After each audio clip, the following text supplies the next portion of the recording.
Gauri, I think you're an alcoholic, an addict. शायद तुम्हें कुछ प्रॉब्लम है regarding alcohol. I think you need help. ये सब चीज़ें मैंने सुनी 10 साल पहले. ये भी सुना कि अल्कोहल की वजह से तुम्हारी फैमिली लाइफ अफेक्ट कर रही है, तुम्हारी हेल्थ अफेक्ट कर रही है. तुम्हें कुछ समझ क्यों नहीं आ रहा? नहीं समझी. बहुत लोगों ने समझाया. ये भी नहीं सोचा कि मेरा बच्चा है, उसी के लिए छोड़ दूँ. नहीं नज़र आया तब जब पी के मैंने हॉस्पिटल के दरवाज़े देखे.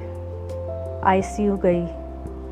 5 दिन आईसीयू में थी और उन 5 दिनों में मेरे फादर को बोला गया, इसको ले जाइए सिंगापुर, अमेरिका, कोई और जगह ट्रीटमेंट करने की ज़रूरत है, बिकॉज़ इसका लिवर बहुत ख़राब है.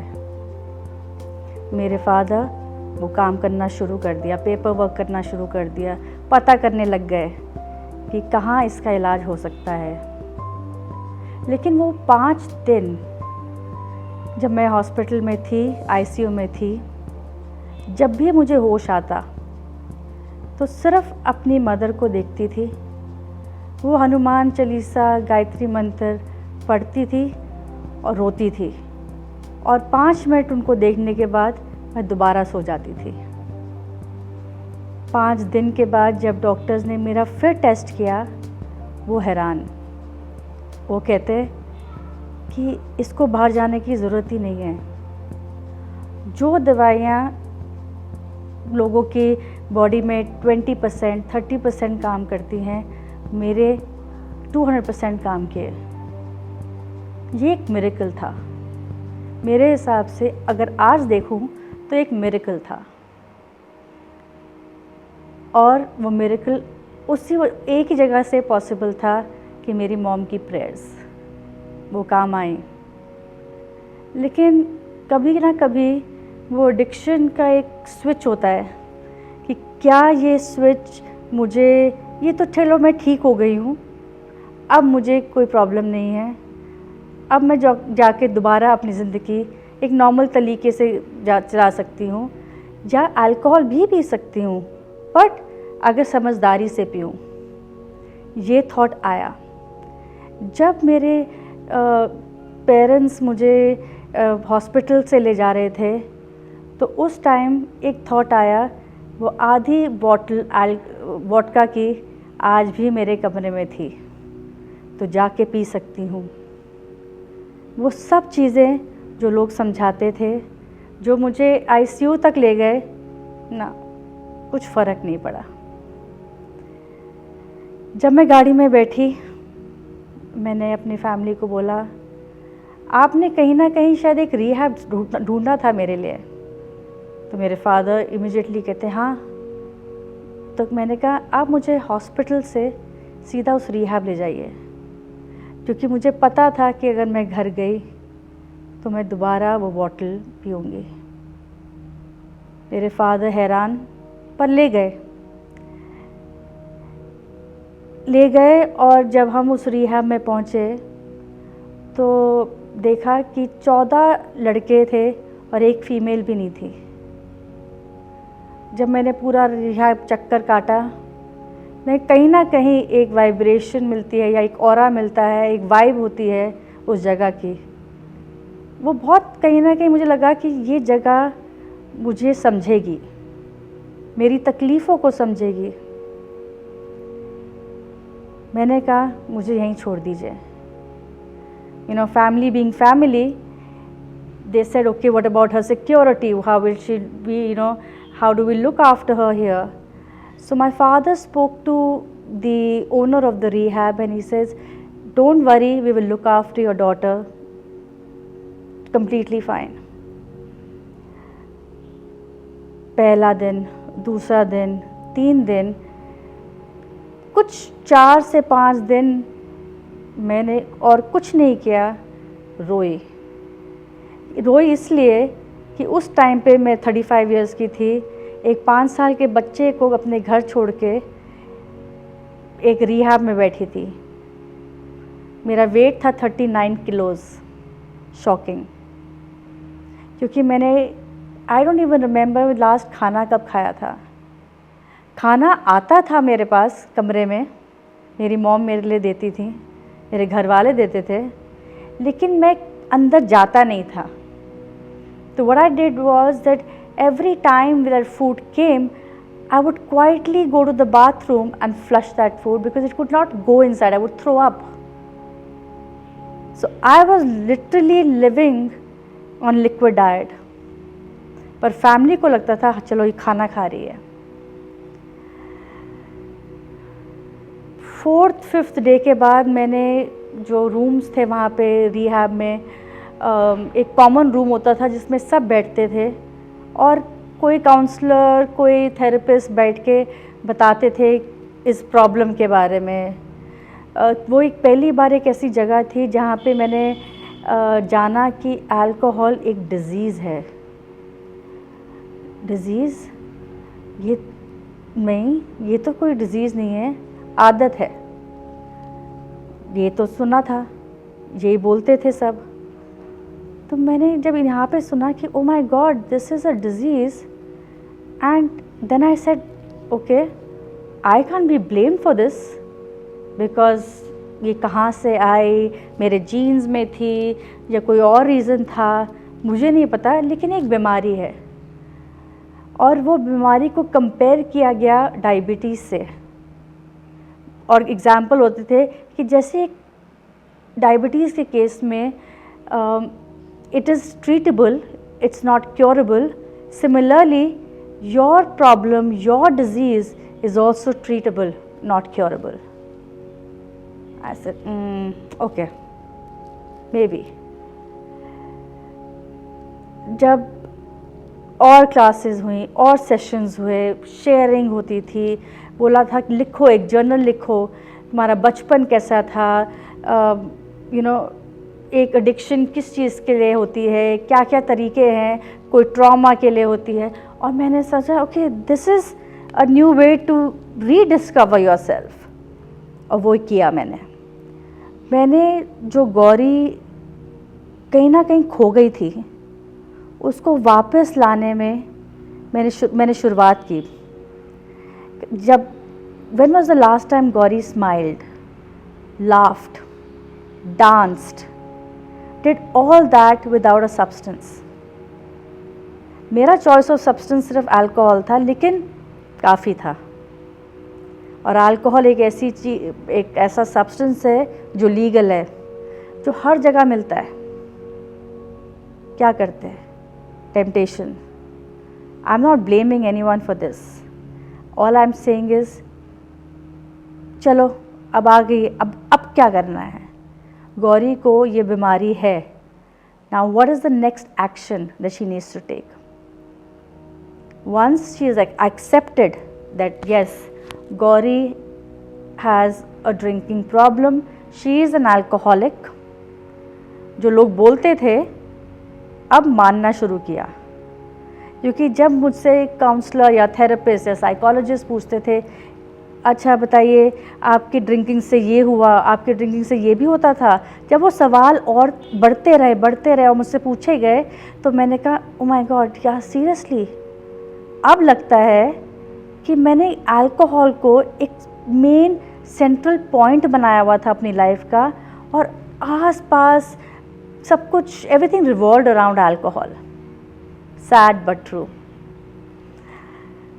फिर और डिस्कवर किया, रीडिस्कवर। ये एक प्रोसेस जो एक ट्रीटमेंट का होता है ना, वो आपको बीमारी के बारे में शायद इतना नहीं समझाता जितना आपको दिखाता है कि वो आप अपने आप को जानिए बस। और आपकी लाइफ में जो जो हुआ है उसको एक्सेप्ट कीजिए। अल्कोहल तो एक बहुत छोटी प्रॉब्लम है, सब्सटेंस तो एक बहुत छोटी प्रॉब्लम है। ये it's a symptom of a problem, that's it. Problem is deep rooted. कहीं ना कहीं अगर उस टाइम पे जब मैंने रियलाइज़ किया, it could, I had different complexes. I had, whether it was being shot. When I was 14, I felt, or I was told by a few friends otherwise, that oh, she's ugly, and that stayed with me for quite some time. Or she can't converse in English. तो ये सब चीज़ें, कुछ traumas थे, उनको जाना. And mind you, I had a very normal upbringing. My parents did whatever they could, like the best for me. We traveled around the world. If my mom and dad fought, that was a very normal thing that any household it happens. So there was never a problem there. The problem was here. I was the one who could not express if I felt a certain way. People, if they used to see me objectively, if they would say, they're like, oh my God, she can talk, she can express. But I know there were certain things that I could not express. All those complexes led to low self-esteem, low self-confidence. And when alcohol or any mood-altering substance goes inside, you take a deep breath and you say, God, I can conquer the world now. That's how dangerous or cunning this problem is. It's always playing in your mind. The fight is never with the bottle. I realize this. The fight is body and mind. Your body might not need alcohol. It is your mind that's craving for it, the obsession that makes you want more and more and more. And mind you, someone like me, 5 feet above the ground, nobody could believe I could drink like a fish. A bottle, been there, done that, easy. 2 months, 3 months of my treatment, I came out and saw world, saw my house, saw my people, just with a different mindset. Then all those things that I had learned, how to,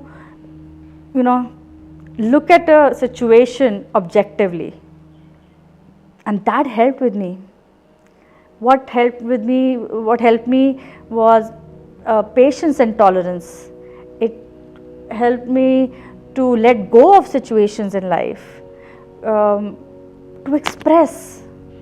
A very important situation or a point that I need to make you, I did not include, was in this whole process of my addiction and my alcoholism.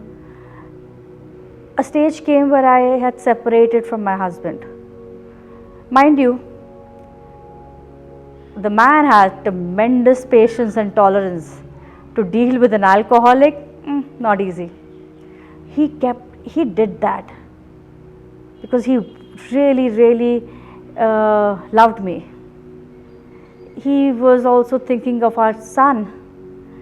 My son was 5 years old. So when I think of all those factors, he stayed throughout, but a stage came where he gave up.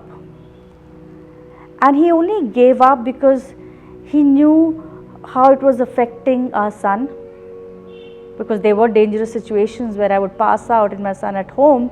So keeping our son, he took that step that, I think we need to go our different ways.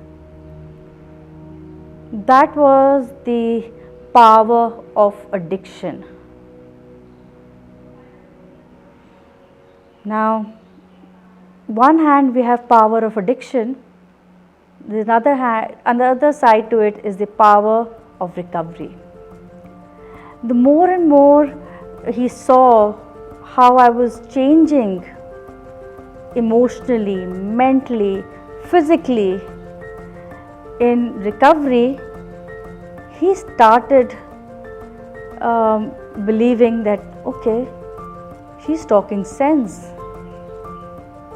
She went for that party and she did not drink. Wow. It's been a month she's not had alcohol.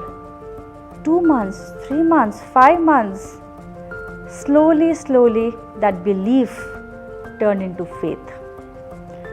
And one day he said, let's come back together. Let's start staying. I think we need each other and our son needs us.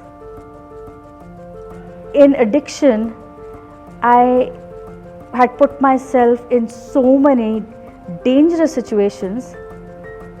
I could have been murdered, raped. Anything could have happened to me. But there's a reason why it didn't happen. Because someone was watching. God had a plan.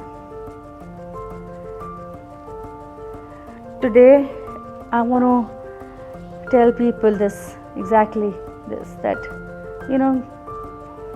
people who are struggling with substance abuse, any mental illness, remember, don't hesitate to ask for help. And especially I'm saying it to the women alcoholics or addicts or any woman who has depression or anxiety or any trauma, to come out and ask for help. What will people think? What will they say? Doesn't matter. I'm sitting here with the support of my in-laws, my parents, my child and my husband by my side. Rest, I don't care. Doesn't matter. It's been 9 years.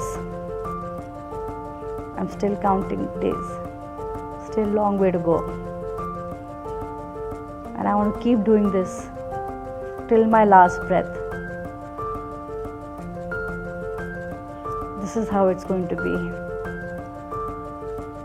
But guys, with folded hands, I'm saying this. Please ask for help.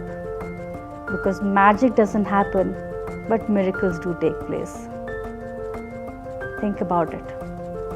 Thank you.